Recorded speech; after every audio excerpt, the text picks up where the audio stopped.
Olá, boa noite, seja muito bem-vindo ao ND, que hoje vai falar sobre economia. A Baixada Santista recebe plano macro de atração de investimentos e desenvolvimento. E sobre esse assunto, a gente conversa hoje com Jarbas Marques, presidente do LIDE Litoral Paulista. Tudo bem, Jarbas? Seja muito bem-vindo, como é que vai? Obrigado, Roberta. Um bom ano novo para você, para todos os ouvintes. E vamos falar um pouquinho de desenvolvimento, né? Passados aí tantos anos de dificuldade, o último ano com essa pandemia, que foi uma surpresa, estamos trabalhando para recuperar a nossa economia aqui da região. Aliás, foi um ano muito difícil, o ano de 2020. Tem pessoas já sugerindo que o ano de 2021 também vai ser um ano que vai ficar na nossa memória, mas a gente pode ter um pouco de esperança, né? Eu acho que pode, porque foi um ano muito ruim. Alguns setores foram, por exemplo, o Porto foi um setor muito bom. Eu tenho alguns amigos na área de segurança, então a parte tecnológica eles cresceram muito, na parte onde tem alocação de pessoas eles diminuíram. Então foi um ano que foi uma surpresa, né? Ninguém sabia como conviver na pandemia. 2021, se repetir a pandemia, se a vacina demorar, se a gente tiver todas essas dificuldades, tem um outro lado, a gente já sabe fazer algumas ações. Então, tem o efeito surpresa, né, vamos Jarbas? perder menos, né? Sim. Mas eu acredito que vai ser um ano já de uma certa recuperação em relação a 2020. E torço, né? É o que a gente espera, né? Criar oportunidades de investimento na nossa região, num momento como a gente está falando, num momento tão delicado como esse, é o que a gente espera, né? Agora tem notícia boa chegando aqui para a Baixada Santista. Nos próximos dias, agora, início de fevereiro, o que pode acontecer? Nós temos um grupo formado de LIDs da Unidade de São Paulo. O LIDE Litoral Paulista, o LIDE Ribeirão Preto, o LIDE Campinas e o LIDE Noroeste Paulista. Esse grupo, com alguns empresários, se reunia semanalmente, virtualmente, com o presidente da Invest São Paulo, Wilson Mello. E lá a gente discutia o que poderia trazer de investimentos para as regiões. O grupo andou muito bem, as conversas foram muito boas, mas a gente sentiu que a nossa região não estava com muita demanda. Então, houve empresas novas no Noroeste Paulista, empresas hoteleiras em Campinas, em Ribeirão Preto também. Nós sentimos a dificuldade de identificar essas oportunidades. Então, nós convidamos o Wilson Mello para vir à nossa região. Então, assim que nós passamos para o Amarelo, ele veio. Teve uma agenda vasta, aqui foi um dia bastante atribulado dele. Então, de manhã ele teve no terminal portuário. Logo em seguida, ele teve com o prefeito Paulo Alexandre Barbosa. Depois teve um almoço com empresários. No período da tarde, foi para o Complexo Andaraguá. O Wilson Mello ficou surpreso de ver as oportunidades que a gente tem na região, de crescimento, de recuperação da economia, de recuperação de empregos, de geração de emprego. A partir desse encontro, nós discutimos sobre a formalização. Inicialmente seria um convênio, mas na verdade nós mudamos para um protocolo de intenções. Esse protocolo de intenções vai acontecer entre a Invest São Paulo e as prefeituras, então diretamente Invest São Paulo com prefeituras para identificar as oportunidades, mas vai ser acompanhado e assistido pela Secretaria de Desenvolvimento do Estado e Secretaria de Desenvolvimento Regional, além de um grupo de 9 empresários representando 9 segmentos da nossa região. Então, é um encontro que vai acontecer, a assinatura desse protocolo vai acontecer no dia 9 de fevereiro, às 15 horas, no Palácio dos Bandeirantes. E nós teremos um período de fevereiro até o final de maio para apresentar esses projetos. Então, tem muita oportunidade, envolve toda a Baixada Santista, isso é bacana. Então, a gente não está olhando por município, obviamente que as demandas serão bem individualizadas, Sim, algumas da região, mas nós queremos trazer a riqueza para a região e não olhar para cada município isoladamente. E existe essa tratativa com os prefeitos de cada cidade? Todos eles estão envolvidos? Dos 9 prefeitos, só 2 ainda nós não conseguimos falar, mas todos estão envolvidos e todos comprometidos. Então, no dia da assinatura, todos devem estar presentes lá, salvo alguém que tiver algum problema de agenda, mas a ideia é que o próprio prefeito vai assinar.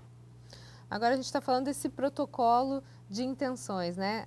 Quando a gente fala de intenções, se fala de algo futuro, é lá na frente, quando que vai ser? A gente já tem uma perspectiva de quando isso sai do papel, quando o povo começa a respirar o resultado disso? Esse protocolo de intenção vai virar um projeto até o final de maio, então é isso que a gente vai buscar. Por exemplo, Santos na área continental tem uma oportunidade muito grande para a indústria. A prefeitura já tem esse projeto em mãos. O que nós vamos fazer junto com a Invest São Paulo? Apresentar esse projeto. Obviamente o prefeito vai apresentar, a Invest São Paulo vai criar os caminhos junto da Secretaria de Desenvolvimento e Desenvolvimento Regional identificar as oportunidades, como facilitar o caminho, e o LEAD está trazendo os empresários, então por segmento. Então essa ideia, a partir de um projeto que a prefeitura tem, ou uma necessidade com potencial de geração de emprego, geração de riqueza, vamos unir o governo do estado e as empresas. O papel do LEAD foi, num primeiro momento, identificar essas oportunidades, reunir esses players e agora trabalhar com os empresários para desenvolver a região. Expectativa boa, Jarbas? O que a gente pode pensar aqui? Uma projeção para os próximos 5 anos? Como é que você vê e identifica a Baixada Santista? A gente tem em virtude desse projeto, a expectativa é muito alta, tá? Porque na conversa com os prefeitos, então nós tivemos logo no começo do ano, nós tivemos com os prefeitos eleitos, né? Não com todos, mas com alguns. Então tivemos com a Raquel Kine, que já tem alguns projetos bacanas, com o Caio Amado, e o Caio tem falado muito na área de turismo, de revitalização de São Vicente. Tivemos com o Caio Mateus também, e estivemos com o Luiz Maurício. Estaremos agora com o Rogério Santos e com os demais prefeitos. Então, a ideia das prefeituras é trazer desenvolvimento. Então, os prefeitos estão com muita vontade de fazer bem feito. Os empresários também, o governo do estado também, então a chance de dar certo é gigantesca. Aí tem uma boa notícia, então, agora para esse início do ano. Vamos ver se a gente consegue vislumbrar, né, essa esperança que está todo mundo precisando nesses últimos dias. Vamos para um rápido intervalo, então, e na sequência a gente continua a falar sobre esses investimentos importantes aqui para a nossa região. Não sai daí um minutinho, eu volto já.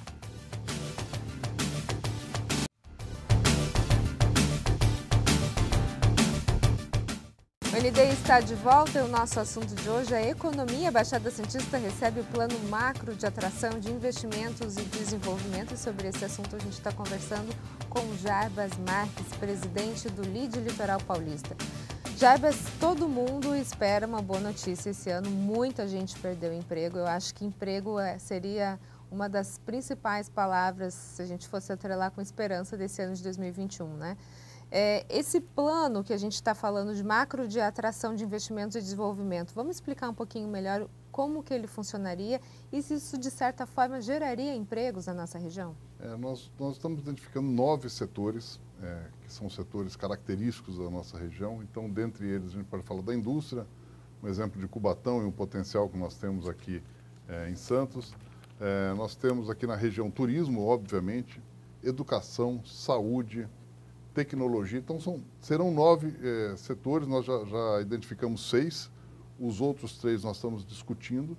Mas o que a gente vai falar? Por exemplo, turismo. Turismo, a gente pode pegar o turismo ecológico lá no litoral sul, há um turismo de alto valor aqui em Bertioga. Então, você tem oportunidades muito grandes nessas 9 municípios. Então, nos 8, na verdade, Cubatão não iríamos explorar turismo. Então, a gente vai identificar onde é que estão as oportunidades, o que cada cidade tem como proposta de turismo, e aí vamos trazer o Invest São Paulo, que vai buscar fomentar essa negociação, e empresários que tragam investimento, né? Porque hoje o poder público já vinha com problemas de recursos. Na pandemia, seja federal, estadual ou municipal, todos estão com muita dificuldade. Então, a gente tem que trazer essa parceria público-privada. Então, a iniciativa privada trazendo recurso dentro de um projeto com o poder público. Você falou, por exemplo, nesse exemplo aí de turismo, de algo integrado, né? A gente percebe aí, você falou de vários pontos em determinadas cidades. O quão difícil é ter essa integração das cidades? A gente sempre fala de uma região metropolitana, temos uma região metropolitana, mas em determinados aspectos parece que as prefeituras elas são isoladas, né? Como se tivesse um grande muro de divisão entre os municípios e a população não ficasse flutuando entre as cidades, o que a gente sabe que não funciona. Então, como pensar de forma metropolitana e como unir esses prefeitos para que eles pensem num único sentido? Eu acho que esse grupo de trabalho que está sendo formado vai ajudar muito nesse sentido. Tem a Condesb, que agora o Rogério Santos está assumindo a presidência, então ela vai ajudar bastante, mas a gente ouviu na campanha todos os prefeitos falando de região metropolitana, né? Então me parece que a mentalidade já está diferente. Todos entendem que para a gente crescer tem que crescer o todo e aí cada município com a sua peculiaridade vai crescer junto. Então acho que o momento é favorável. Eu acho que o momento é favorável, até na necessidade a gente se une mais, né? E é um momento de necessidade da região. Então, acredito que vai ser um momento dos prefeitos se unirem. E o discurso deles tem sido muito nesse sentido. De união, coisa de olhar a região metropolitana. Em outubro do ano passado, o LIDE recebeu, então, o diretor do Invest São Paulo, presidente do Invest São Paulo. Nessa reunião de outubro, se discutiu muito a necessidade, então, de uma maior facilitação na aprovação dos investimentos necessários para uma melhor operação e ampliação dos terminais portuários. Esse foi o ponto? Esse foi principal? Um dos pontos. Esse foi o ponto da primeira visita que a gente fez, um dos terminais, na BTP, então esse tema foi discutido lá. Então, esse foi um dos pontos, mas de uma forma geral, o grande objetivo é trazer recursos para a nossa região e fazer com que ela cresça novamente, né? Mas a área portuária foi muito bem desenvolvida, como sempre, né? É um tema muito importante para a gente aqui. E o porto estando bem, a gente puxa outras áreas, né? Sendo que o porto hoje não é mais um gerador de empregos diretamente, hoje ele tem muita tecnologia, então o porto tem que ser um fomentador. Junto do porto é bom que tenham indústrias aqui, então talvez como o porto não vai ser o grande empregador que foi no passado, se nós tivermos indústrias próximas ao porto, a gente consiga trazer. Então, o porto acaba sendo o meio nesse processo. A gente teve recentemente, né, a questão muito em voga, a questão do ICMS, né, discussão, manifestações, enfim, e isso acaba gerando também dificuldade de investimentos, não só na Baixada Santista, mas no estado de São Paulo de uma forma geral. A gente vê muitas empresas, às vezes, migrando para Santa Catarina, principalmente quando a gente fala de porto, né, da questão da importação, vai para outros estados porque a alíquota do ICMS é menor. A gente pode dizer, ou pode vislumbrar daqui para frente uma Baixada Santista um pouco mais competitiva? Existe essa conversa? Eu sei que é uma conversa num nível maior, né? A gente está falando de governo de estado, de arrecadação, mas que acaba interferindo no bolso do empresário. Interfere muito, né? Até a montagem de barcos aqui de passeio que foram para Santa Catarina. Sim. Então, uma indústria que empregava aqui, por causa do ICMS, foi, e vários outros setores. É muito preocupante porque a gente está num momento de crise e o governo, para pagar as contas, é obrigado a taxar imposto. Aquele governo que é contra essa taxação. Então, é um momento muito difícil, mas certamente a parte tributária tem que fazer uma reforma muito grande no país.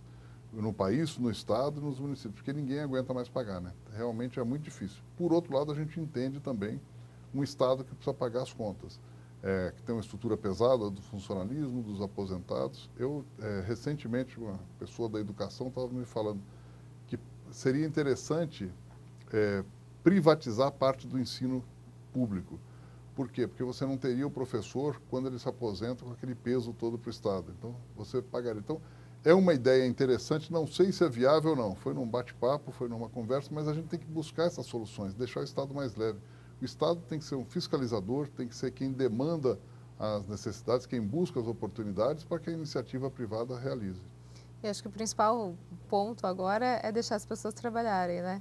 Porque essa questão da flexibilização interfere diretamente nos empresários, interfere diretamente na questão dos empregos e aí vira essa bola de neve que a gente está vivendo, né? Então, deixar trabalhar, tem que ter a conscientização da população. É muito importante. Nesse momento não adianta você fecha o comércio, mas a praia tem gente abusando. Aí tem os bailes, as festas clandestinas. É muito difícil controlar, mas a gente precisa trabalhar muito a conscientização. Agora, a gente fala muito do Brasil, né? Mas isso é no mundo inteiro, né? Só lembrando que esse problema não é só no Brasil. A gente costuma falar que no Brasil ninguém respeita. Não, isso acontece no mundo inteiro. Então, esse problema de festas clandestinas, está acontecendo lá fora também. Tanto que as ondas têm voltado. O problema não é o brasileiro, é o ser humano, né? É o ser humano. É isso aí. E a dificuldade de ficar trancado dentro de casa, né? É muito difícil. É muito difícil, com certeza. A gente vai para um rápido intervalo, então, e na sequência a gente continua a falar sobre investimentos na Baixada Santista. É um minutinho, volto já.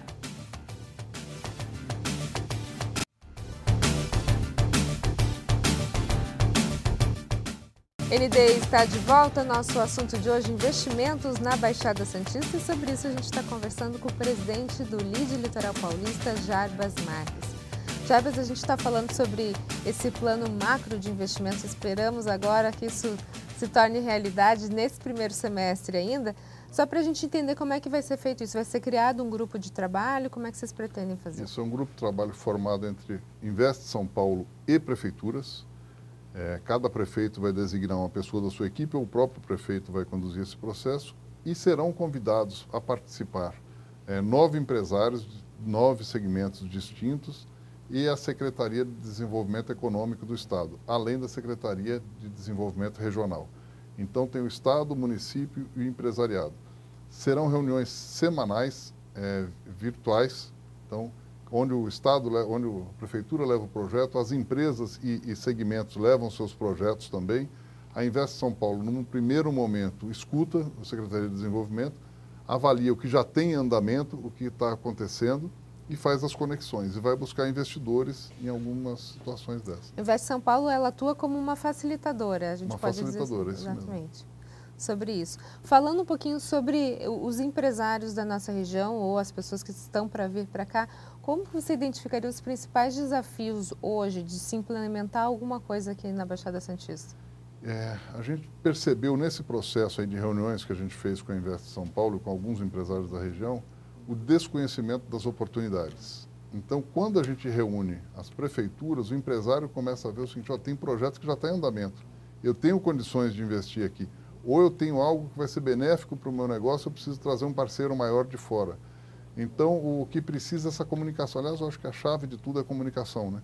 Então, se comunicar bem essas oportunidades, o exemplo aqui é a zona noroeste de Santos. Então, tem uma oportunidade muito grande, a zona continental, para criar indústria. Então, é um setor que a gente pode ter indústria de transformação aqui.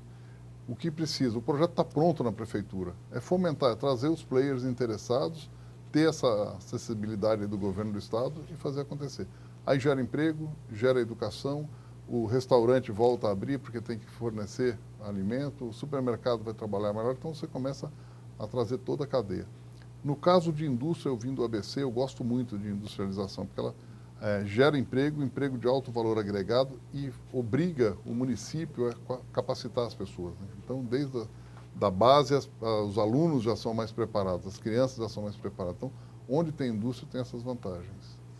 Então, sucesso para você, Jarbas, que a gente tenha boas notícias daqui para frente, se Deus quiser. Obrigado, e no final de maio nós vamos estar entregando esse projeto. É isso aí, você volta aqui e conta pra gente. Muito obrigada, sucesso para vocês, sucesso aí nessa reunião do dia 9 de fevereiro também. Muito obrigado, Roberto. O ND fica por aqui, uma ótima noite para você. Fique agora com o Jornal da Band, a gente se vê. Até mais.